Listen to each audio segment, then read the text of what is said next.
Aji Bangun Properti merupakan perusahaan yang bergerak di bidang pengembangan properti dan konstruksi yang berbasis di Provinsi Lampung. Perusahaan ini didirikan pada tahun 2012 dan telah berkembang menjadi salah satu developer yang aktif dalam pembangunan perumahan di wilayah Bandar Lampung dan sekitarnya. Fokus utama perusahaan ini adalah menyediakan hunian yang layak, berkualitas, dan terjangkau bagi masyarakat. Selain itu, PT Aji Bangun Properti juga melayani jasa konstruksi untuk berbagai jenis bangunan seperti rumah tinggal, bangunan komersial, hingga proyek infrastruktur. Dengan pengalaman lebih dari 10 tahun, perusahaan ini telah mengerjakan berbagai proyek pembangunan yang menunjukkan komitmennya dalam memberikan hasil kerja yang profesional dan berkualitas. PT Aji Bangun Properti juga didukung oleh tenaga kerja yang berpengalaman serta penerapan teknologi konstruksi yang terus berkembang. Perusahaan ini memiliki visi untuk menjadi developer properti dan konstruksi yang unggul dan terpercaya, serta mampu berkontribusi dalam pembangunan daerah khususnya di wilayah Lampung. Dengan mengutamakan kualitas, integritas, dan kepuasan pelanggan, PT Aji Bangun Properti terus berupaya meningkatkan kinerja dan pelayanannya. Melalui berbagai proyek yang telah dijalankan, perusahaan ini diharapkan dapat terus menyediakan hunian yang nyaman dan mendukung pertumbuhan pembangunan yang berkelanjutan. Selamat pagi buat Om Muri. Di sini kami dari Unila, khususnya dari Fakultas Manajemen. Di sini kami ada wawancara sedikit mengenai manajemen strategi, Pak. Dengan mungkin sebelum lanjut, kita bakal memperkenalkan diri ya, Pak. Mungkin dari rekan saya, Perkenalkan, nama saya Satila Yununa. saya di Nyaman Mutiara Santitrik, Pak. Kalau saya Balkis Aulia, Pak, biasanya panggil Balkis. Kalau saya Nano Kurniawan. Nah, tujuan kami di sini, Pak, kita ingin wawancara dengan Bapak mengenai khususnya mengenai PT Aji Bangun Properti ini ya, Pak. Mungkin kurang lebihnya pertanyaan kami, Bapak bisa fleksibel atau jawabnya, ngobrolnya juga iya, ngobrol biasa ya, apa kok, Pak. Oke, apakah mungkin bisa dimulai, Pak? Oke, ngomongin soal PT Aji Bangunan Properti ini, Pak, kira-kira ada nggak sih, Pak, keunggulannya dari dengan properti yang lain? Ngomongin soal keunggulan ini kan, iya, lingkungan eksternal gitu. Oke. Sebelumnya kita bicara keunggulan, PT Aji Bangun Properti ini sudah berdiri kurang lebih 13 tahun. Kalau untuk keunggulan, kami spesialis di tahun awal, itu 5 tahun pertama, itu kita membangun rumah subsidi. Rumah subsidi ini kita bukan membangun, istilahnya hanya membangun rumah subsidi, tapi kita membuat kawasan perumahan. Karena kami terkenal dengan developer. Developer itu bukan hanya bisa membangun, tapi kita mendevelop suatu kawasan menjadi kawasan hunian. Dan di situ kita bagaimana menciptakan hunian, kita menciptakan ekonomi, kita menciptakan kedisiplinan masyarakat dan sebagainya. Jadi kalau keunggulan PT Aji Bangun Properti di mana-mana selain kualitas, kita juga menciptakan hunian. Hunian tadi yang saya bilang bahwa kita selain menciptakan orang bertempat tinggal di suatu daerah, tapi juga kita menciptakan ekonomi tumbuh di daerah tersebut. Makanya kita bilang misi kita itu menciptakan hunian yang membuat orang itu bisa nyaman. Pertanyaan kedua, Pak. Kira-kira ngomongin soal kualitas SDM ya, Pak, sumber daya manusia yang ada di sini di perusahaan Bapak ini gimana, Pak? Saya kalau SDM rata-rata itu kalau jenjang karir, jenjang pendidikan bisa dikatakan 30% sampai 50% itu S1. 30% lagi saya itu sama ada yang SMA atau SMU yang sekarang SMU, terus sisanya itu ada yang tamat cuma SD, SMP, tapi kita didik dengan kualitas, ada pendidikan internal. Jadi kalau bicara soal SDM, kami juga membuat karyawan ini menjadi tenaga terlatih. Ada pelatihan. Misalkan dia jenjang dari administrasi, dia bisa naik dari legal. Dari legal dia jadi bisa koordinator legal dan sebagainya. Di sini ada, kalau seluruh organisasi saya punya direktur keuangan, direktur SDM, direktur umum, manajer proyek, kepala proyek, kepala gudang dan sebagainya. Itu dari beberapa jenjang. Karena saya tidak pernah memandang orang itu dari pendidikan, tapi bagaimana dia disiplin, punya etika, dan dia bisa memahami apa yang kita amanatkan gitu aja. Benar. Tadi kan disebutin ya, Om Afif ada S1, bisa ada SMA, SMA gitu. Tapi sebenarnya apa yang saya kembangin lagi pertanyaannya, itu tuh nanti S1 itu dia kayak sesuai dengan kualifikasinya gimana? Nah itu yang sekarang di Indonesia juga termasuk ya. Kadang-kadang lucu juga, kadang-kadang saya itu dapat S1 termasuk saya. Harusnya seorang developer itu atau pemilik perusahaan itu minimal mengerti teknik. Mengerti teknik minimal S1 lah. S1 sarjana teknik misalkan untuk bagaimana membaca gambar, bagaimana kita menerapkan teknik bangunan, bagaimana kita menerapkan lingkungan, itu harus S1. Tapi sendiri sarjana komunikasi, sarjana VR, tapi secara atau tidak sama 2 tahun kemarin saya belajar dengan orang teknik bagaimana cara membangun, bagaimana bangunan itu bisa kuat, bagaimana bangunan itu bisa memang sesuai dengan apa yang kita inginkan, itu saya belajar dengan orang teknik. Dan rata-rata staf saya pun sarjana teknik, ada yang sarjana teknik, ada yang jurusan IT, ada yang jurusan komputer, itu malah megang proyek. Karena rata-rata mereka berdasarkan pengalaman, bukan berdasarkan ini pengembangannya secara otodidak. Oke, berarti ini kualitasnya secara pengalaman berarti ya? Iya, dari karena menurut saya ya, ini kalau salah tolong dikoreksi. Kalau menurut saya S1 atau pendidikan jenjang strata 1 itu hanya untuk berpengalaman. Benar. Bagaimana kita membuat strategis, bagaimana kita memahami, bagaimana kita mendalami suatu bidang. Misalnya saya komunikasi, bagaimana saya mau menjalankan bisnis ini dengan 3 tahap teknik, tahap pemasaran, dan tahap legal.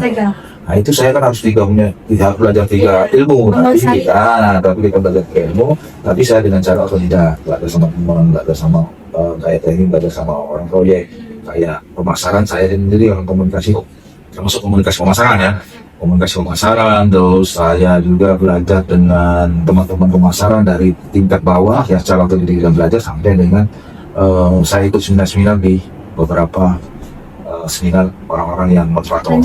Ini ngomongin soal internal ya Om, kira-kira ada nggak sih Om kendala internal yang sering banget yang dihadapi perusahaan dalam menjalankan bisnis? Jadi kita ini kan pengelolaan SDM itu punya 40 kepala, isinya 40 kepala yang memang punya masing-masing karakter gitu kan.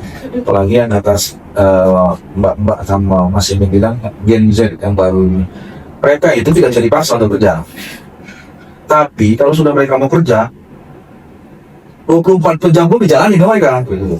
Misalkan contoh ini, saya punya salah satu Gen Z yang bisa gambar setplan itu tenda bangunan, tenda lapangan. Itu kalau saya minta tolong gambarkan lokasi ini untuk dijadikan kafe, kadang-kadang 3 hari lah jalan. Kalau dia sudah ada moodnya 5 menit jadi.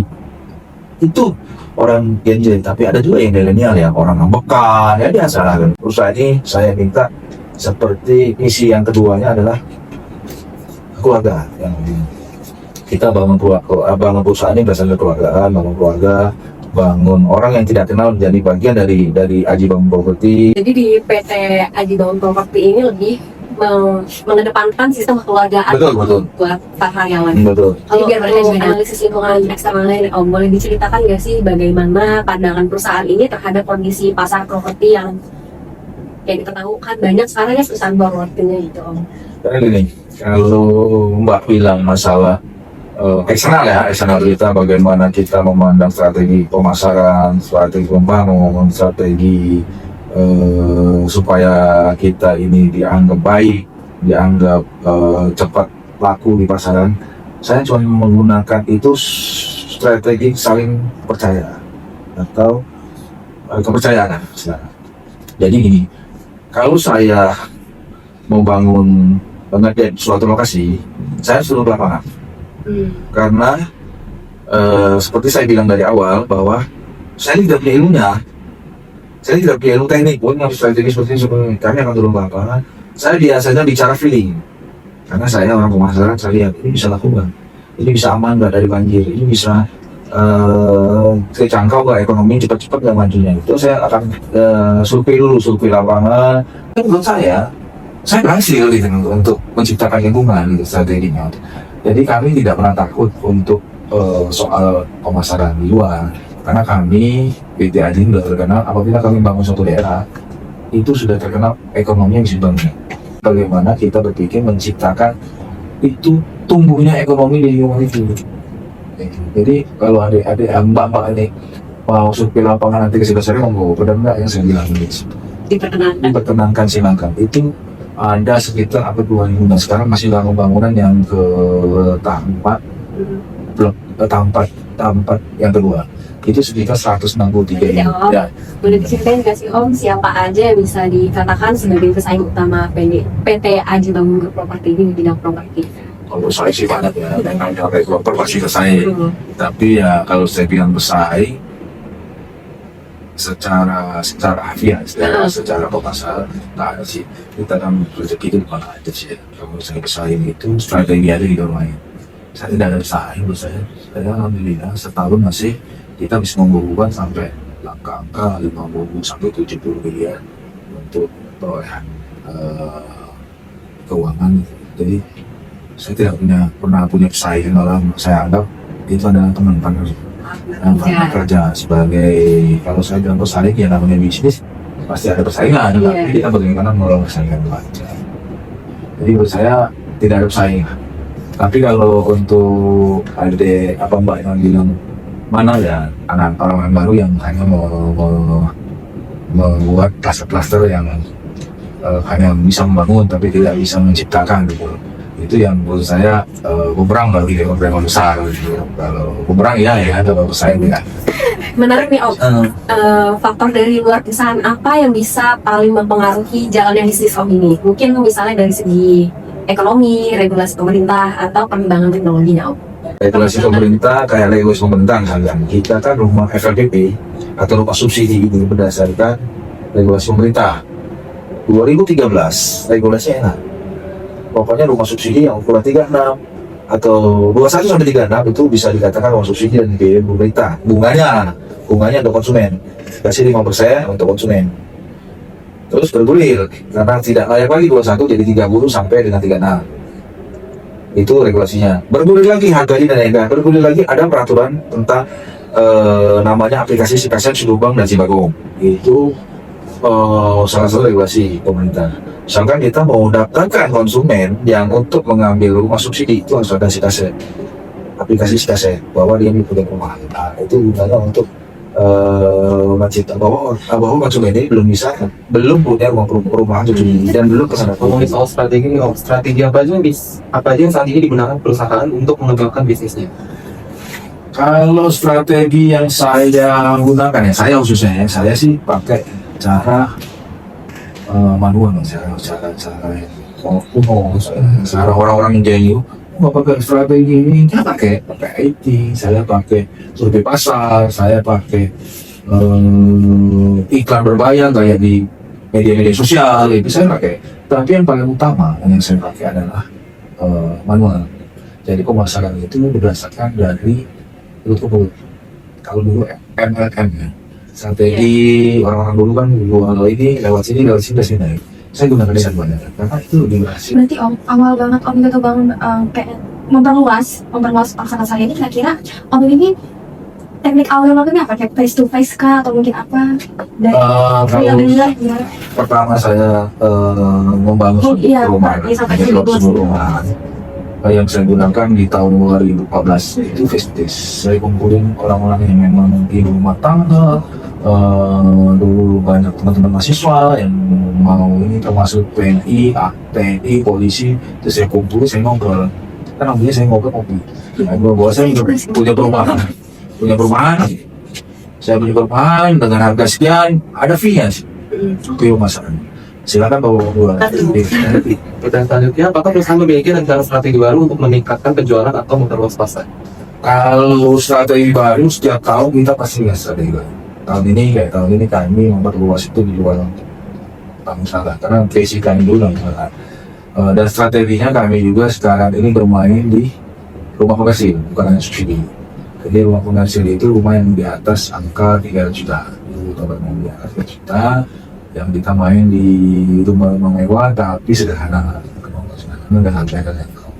Itu saya udah bangun kurang lebih 10 titik rata-rata hampir 30 menit di setiap lokasi. Dan itu strateginya secara manual, tapi pengembangan perusahaannya saya memecah menjadi 2 perusahaan. Strateginya kami di ABP ini jual rumah murah tapi tidak murah. Karena sudah terbukti satu klaster yang kami bangun harga 350, sekarang baru setahun ini harga udah naik ke 500. Jadi orang-orang jual kembali itu karena dia pindah, dia jual kembali dengan harga 500. Pertanyaan selanjutnya, bagaimana perusahaan memanfaatkan pemasaran digital atau teknologi dalam strategi bisnis? Kalau itu secara maksimal mas, kami tadi saya bicara kan salah satu strategi pemasaran kami adalah kita punya tim IT, kita punya tim IT, kita punya tim TikTok, kita punya tim Facebook, kita punya tim IG. Ada 3 tim. Walaupun kepala timnya satu, tim IT. Jadi kita punya tim ini yang setiap hari harus menyiapkan rumah-rumah kita. Bukan hanya mengiklankan ya, bukan hanya mengiklankan rumahan ya, tapi kita ini misalkan ada gaya-gaya konyol, gaya-gaya tapi di background rumah. Misalkan kayak kemarin bukan manfaatin banjir ya, tapi kita bicara soal banjir, tapi backgroundnya nanti, nah daripada kita kebanjiran, lebih baik kita cari rumah agak jauh tapi tidak banjir. Itu kita ambil yang seperti itu. Itu sangat manfaat sekali. Karena jangkauan IT itu, jangkauan media sosial itu 100 kali lebih cepat dari mana-mana. Oke, Om, untuk pertanyaan selanjutnya terkait strategi, kira-kira strategi apa yang PT ABP ini prioritaskan untuk saat ini? Kami prioritaskan itu kenyamanan konsumen. Strateginya kalau konsumen itu nyaman, dia akan bicara mau. Kalau kata pepatah KAI itu, kalau Anda puas, bicara ke teman. Kalau Anda tidak puas, bicaralah saja pada developernya, pada KAI. Jadi itu yang selalu ambil strateginya. Jadi secara manual seperti saya yang pakai itu. Nah pengembangannya di IT beda, di mana di SDM legal beda, jadi pelayanan mereka itu misalkan di tempat orang itu dilayani cuma separuh, kita nggak bisa full. Misalkan dia mau akad, kita kasih dulu strateginya. Katanya ini kita kasih tahu supaya dia tidak ada perbedaan. Terus saya nggak bisa, kita bagaimana untuk menstrategikan bank yang datang gitu. Jadi kita memfasilitasi, kita buat konsumen itu raja, tapi jangan raja banget. Kita buat konsumen itu nyaman. Konsumen itu bagaimana tidak merasa diri dia konsumen, kalau dia itu dihargai. Jadi, siap. Bagaimana caranya? Saya nanti utang di bank 300 juta. Nah dari 300 juta itu bagaimana kita memfasilitasi supaya dia tidak terbebani. Itu aja sih. Oke, untuk selanjutnya kan tadi ngebahas strategi itu tentang kenyamanan ya Om. Kalau boleh tahu, kenapa perusahaan ABP ini memilih strategi itu sebagai strategi yang utama? Jadi saya ceritakan bahwa kenyamanan konsumen, kenyamanan dari calon konsumen, apabila kita sudah memberikan kenyamanan pada mereka, mereka akan bicara pada orang lain. Strategi itu adalah strategi pemasaran awal. Kalau konsumen sudah dikasih kenyamanan, dia akan bicara pada saudara, tetangga, teman, saudara lagi, atau musuhnya bahwa saya tinggal di satu perumahan ABP itu, saya nyaman. Orang saya mau angkatannya saya diberikan kenyamanan kok. Saya mau utang aja dibantu kok. Saya mau saya mau akad aja, saya dikasih tahu arahannya, wawancara saya tahu arahannya. Jadi saya sudah tahu juga. Jadi kalau konsumen sudah nyaman, konsumen sudah tahu bahwa ABP itu memberikan kenyamanan. Jadi hal-hal yang lain menurut saya. Dan untuk pertanyaan terakhir Pak, dari strategi tadi, kira-kira mungkin ada nggak sih tantangan yang timbul dari strategi tersebut? Banyak. Kalau tantangan orang usaha itu banyak. Kadang kan kita menjelaskan kepada konsumen kan ada yang merasa selalu di rumah kayak gini, nggak boleh. Ini tantangannya kita harus memberikan keyakinan bahwa apa yang kita berikan itu adalah yang terbaik. Apa yang kita tunjukkan ke konsumen itu adalah yang terbaik. Bahwa PT Aji ini menservis excellent kepada konsumen itu adalah standar.